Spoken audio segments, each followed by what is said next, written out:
Welcome to JCATS, a program that seeks to introduce Japanese contextualized literature and ideas for use by missionaries and anyone that seeks to share the gospel with Japanese people. 日本人から聞く日本のキリスト教。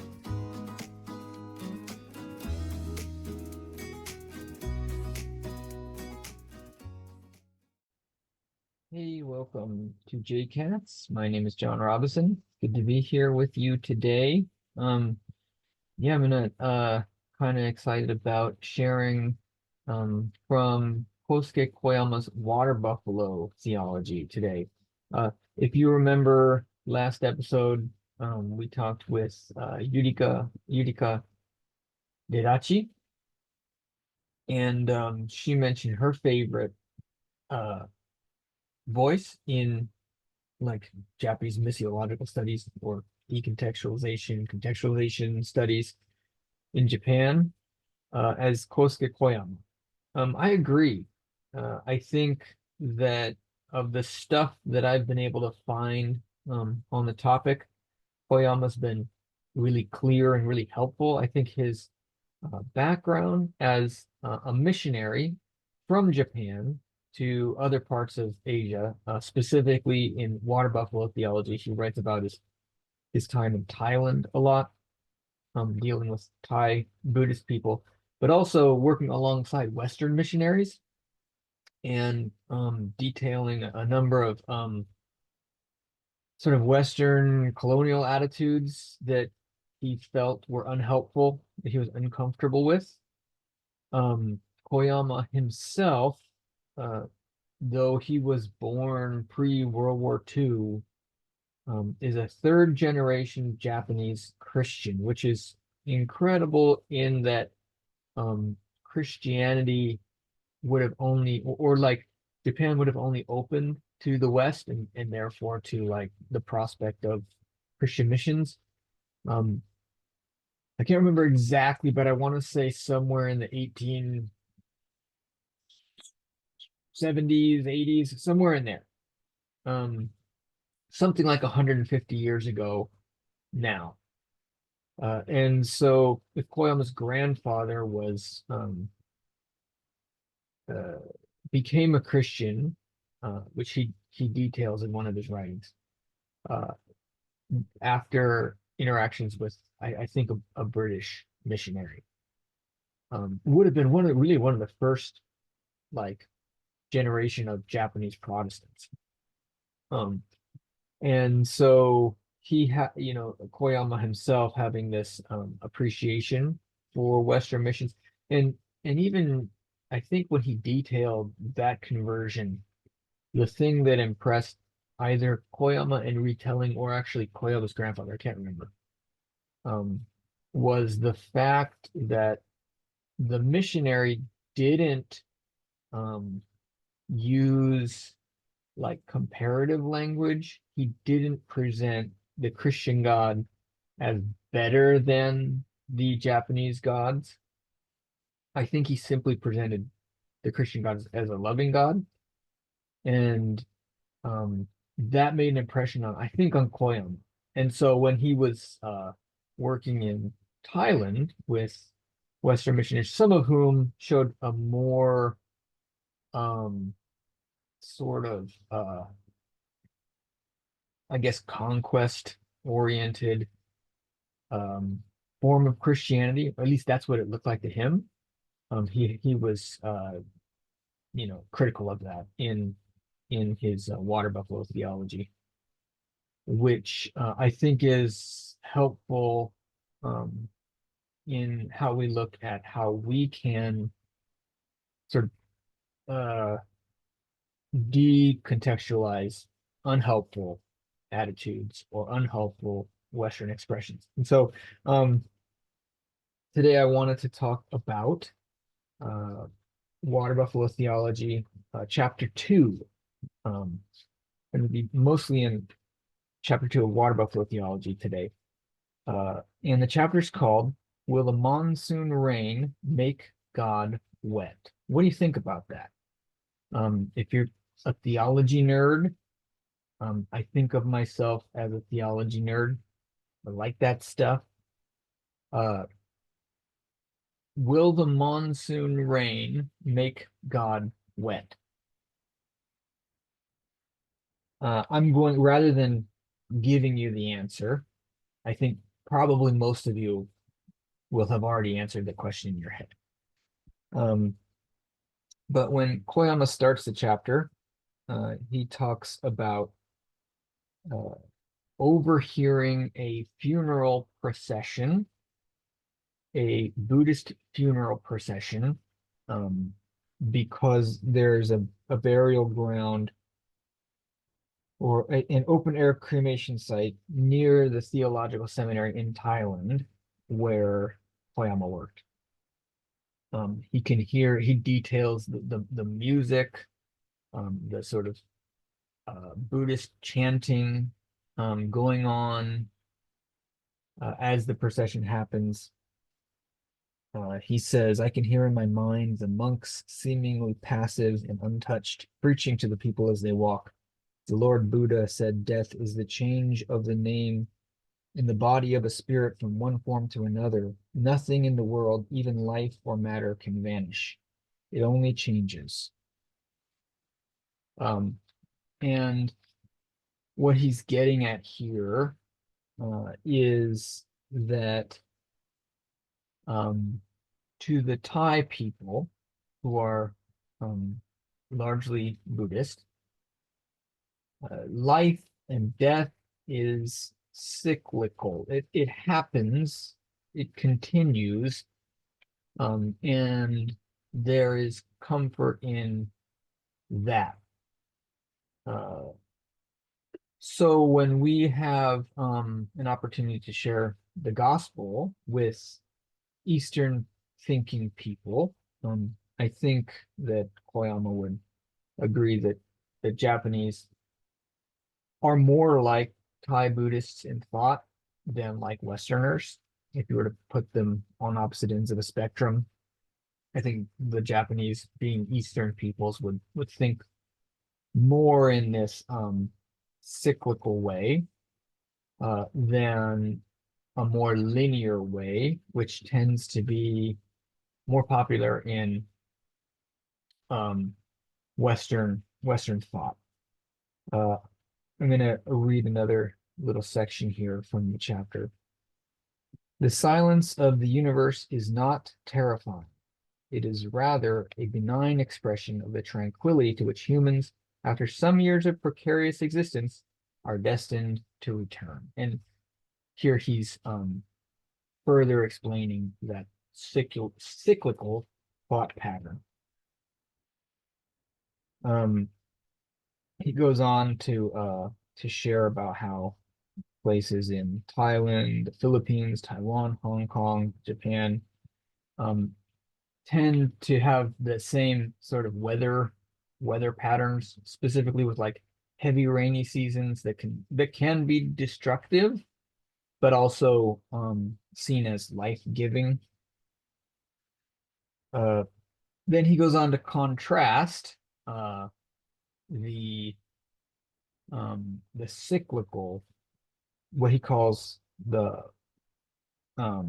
many times, with the once for all, which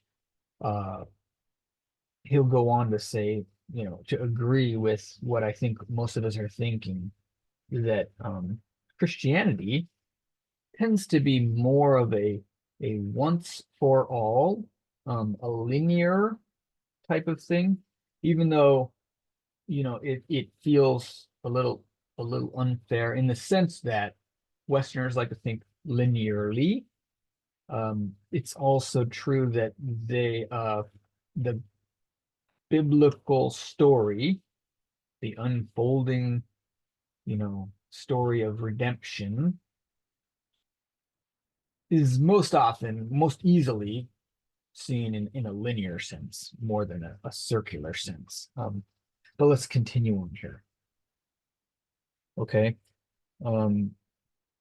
Again, further describing the cyclical pattern, he says, every year at about the same time, the faithful monsoon arrives, impressing the people that Mother Nature does not forget them, and that she is, in all that she does, dependable and benevolent. Okay, and then to contrast, the once for all life is a life in tension. It is a life against the spirit of Mother Nature. The many timesness of nature confronts the doctrine of once for allness. The once for all style of life is an unfamiliar style of life in the land of benevolent nature.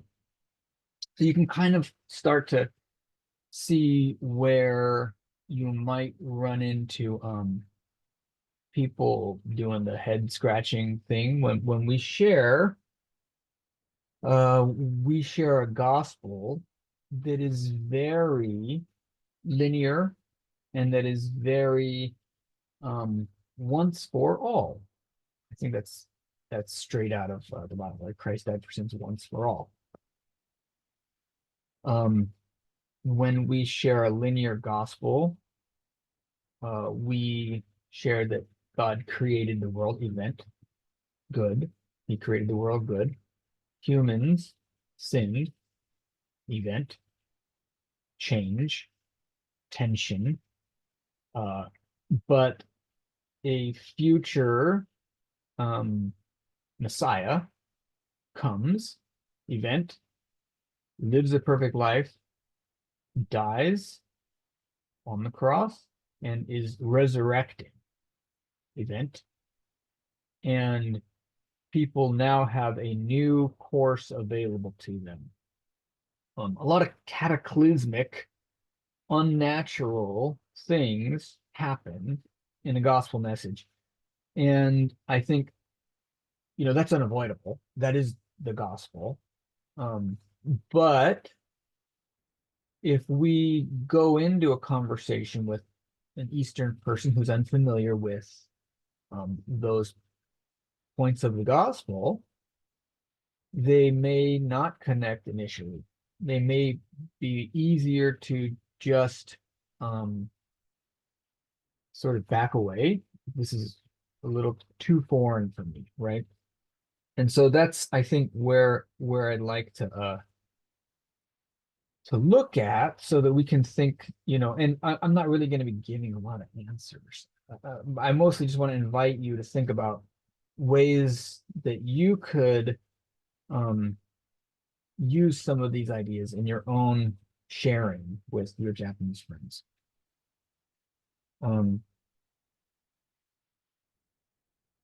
So I'm going to read now a little lower down, and this is going to be Koyama talking about life in Thailand. And when I read this, I can, as a person who's lived in Japan for like 15 years, but if you've lived in Japan for 1 year, I think you can pretty easily think about, instead of frogs, you can think about other natural noisy things that you come across in Japan that fit right in with this line of thinking. So he goes on to say, nature has appointed her spokesman to announce her objection to the confidence-stealing, once for all view of life. The monsoon frogs, and then he's putting in letters, he's alphabetizing what I guess is the onomatopoeia for frog noises. Ong. Ong. And I think he was trying to earlier, like, compare that with the Buddhist chanting, how that sounded more natural, in the same way that the Buddhist frogs. If you've heard Buddhist chanting, and then you can think of like a big bullfrog, I think you can sort of get a feeling of how some of the sounds are, sound similar. He goes on, the big frogs, so named because of the sound of their croaking, are the ones appointed. The door of heaven opens, the dark cloud hangs low. The water comes down, everywhere it is wet, the grass is freshly green, the country roads once more become impenetrable. Mud, pools, and floods begin to surround us. The Ong know that their time has come. After dusk, one of them begins to croak, ong, ong. From every corner, others join to produce an impressive monsoon frog fugue.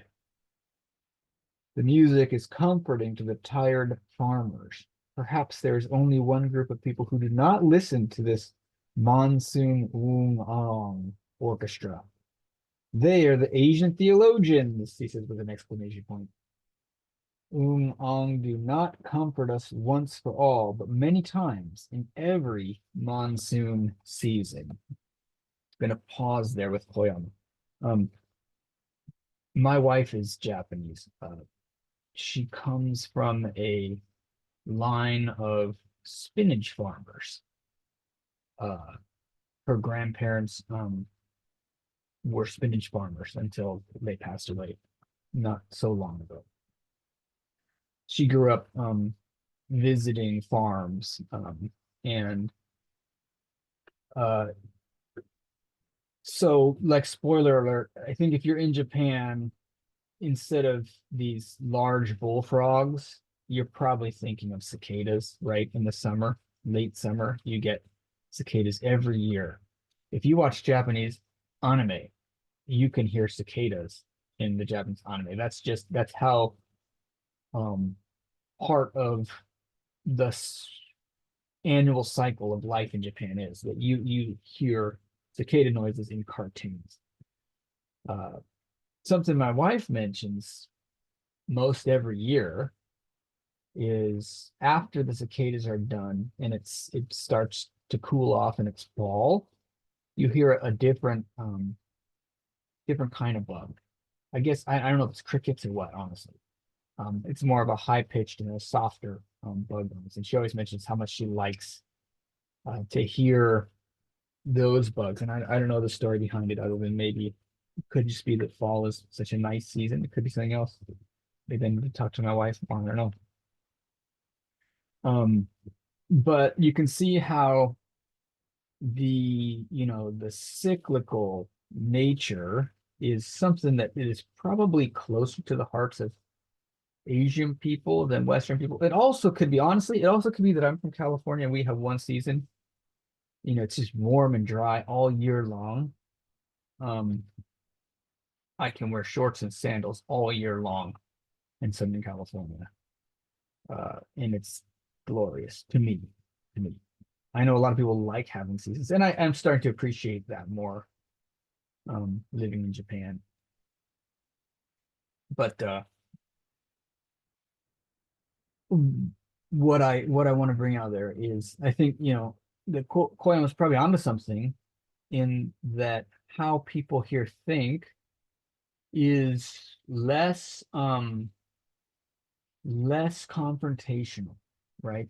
By sort of living with the seasons, you're living in a more accepting way and a less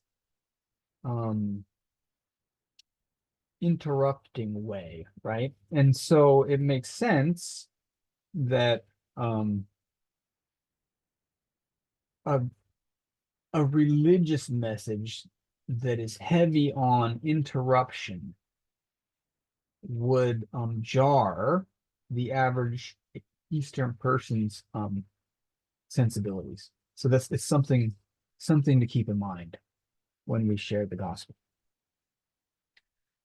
And then Koyama goes along a little bit further.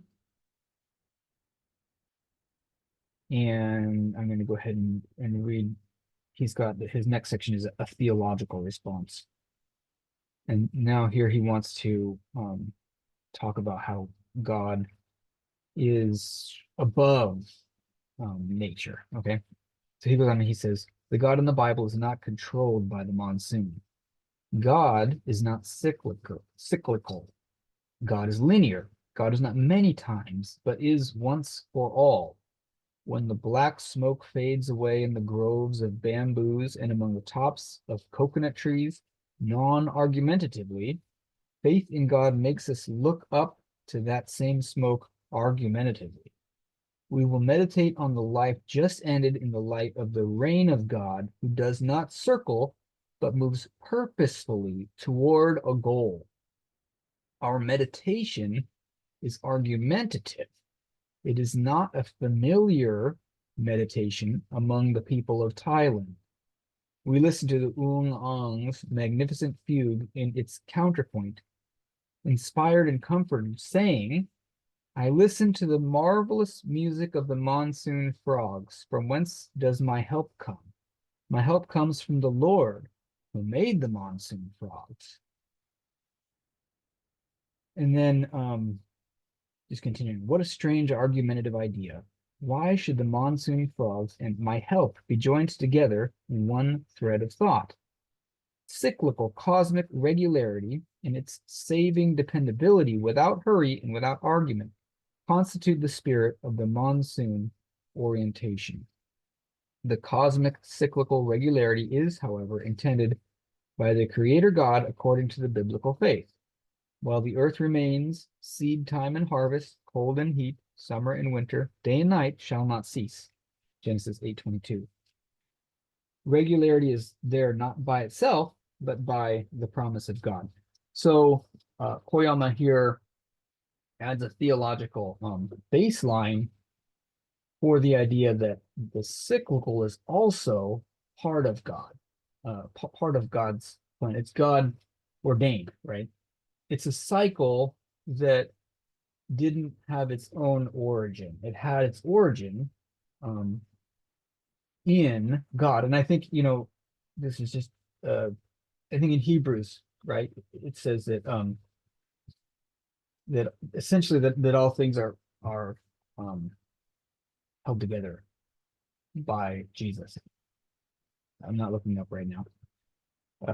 But the idea that that the very cycle of nature is not automatic. It is held, it is continued by God. I'm going to skip ahead a bit here. We should see nature in the light of the Creator God. Nature must not be understood only naturally. It must be theologically appropriated, since in the beginning God created the heavens and the earth, Genesis 1:1, and not in the beginning the heavens and the earth created God. He sends his rain, Matthew 5:45. The rain is theologized, historicized, and becomes more than just drops of water from heaven. It is God's rain. It is God's monsoon.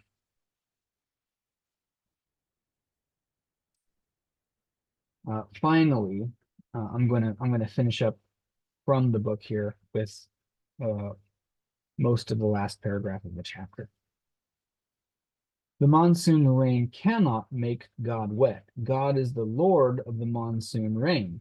God sends his monsoon. The biblical view of history is not circular, it is linear.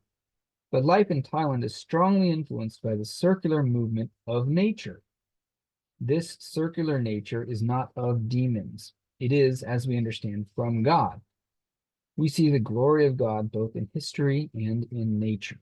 Circular nature shows God's glory as much as linear history. Both are purposeful, yet, as we have seen, circular nature finds its proper place within linear history. In this proper location, circular nature finds its purpose. When two images, circular and linear, are put together, why can we not have the image of an ascending spiral view of one unified history, nature? Ascending spiral, right? Kind of like a spring. And I think that's interesting, and I think that's good. It challenges me to have more of a sense of dialogue when I share the gospel and less of a sense of monologue, I guess. I think it invites more mutual contemplation. I think it allows me to say, I'm not sure, I don't know, what do you think about certain issues when I'm sharing the gospel. But I think, we are able to confidently share what Jesus does, what God does, and so there is some tension and balance. I don't know. What do you think? Again, my goal in sharing this is to stimulate missionaries, especially, and others who are working directly with Japanese people to think, how can we explain the gospel in a way that makes sense to our listeners, to Japanese people. And often I think that will necessitate us to consider which expressions we use that are natural to us, that may not be natural for them. And so when I think about this upward spiral, what came to my mind, I mentioned I'm a kind of theology nerd. So theology nerds, pay attention. About to get into some theology nerd stuff. But when I think of and I don't fully understand it. So if you feel like whoa, you're misrepresenting this, then just tell me, my email address is jcatsjapan@gmail.com. So questions, comments, whatever. Love to get that stuff. And but I think the sort of favorite atonement model among most Protestants is penal substitutionary atonement. That is Jesus died to take the penalty of our sins on himself. It's a very legal analogy of atonement. One of the earliest, and it's very linear, right? It's very linear. And I'm not suggesting that we leave off that. I guess internally I might question if we might lead off, not leave off, but lead off with other ways to explain. One that I was thinking of for this would be like recapitulation, which is one of, again, as I understand it, one of the oldest atonement models written about by the early church, Irenaeus, who was, I think, a second century, like late second century, I want to say, theologian. I think third, but I think it was late second century theologian. Wrote about recapitulation, which we're all more familiar with, what we find in the Bible. Jesus is the new and better Adam, right? Some people would call it federal headship, like certain Baptists might call it federal headship. I think I'm sure there's nuances that I'm glossing over because I don't know them. But the idea that Adam was, the first human that was supposed to sort of carry out God's plan for humanity and botched it, resulting in the fallen world that we live in. But that Jesus is sort of the second man, the second head, Daihyo, right? That allows humans to get it right, to fulfill God's plan for humanity. And when I think about, the new earth, I think a lot of these nature values that Eastern people appreciate fit very well in that kind of model. So I wonder, I mean, that's my reflection. My reflection is I wonder if you know, explaining things in more of a Jesus is the better Adam type of way fits that nature cyclical upward spiral view of history that Koyama's talking. I don't know. What do you think? Love to hear from you. And just as a word of encouragement, those of you doing missions in Japan or whatever, keep going. God's doing something. We've been saying that for a long time, the numbers can be discouraging, but keep going. So thanks. Talk to you all again soon.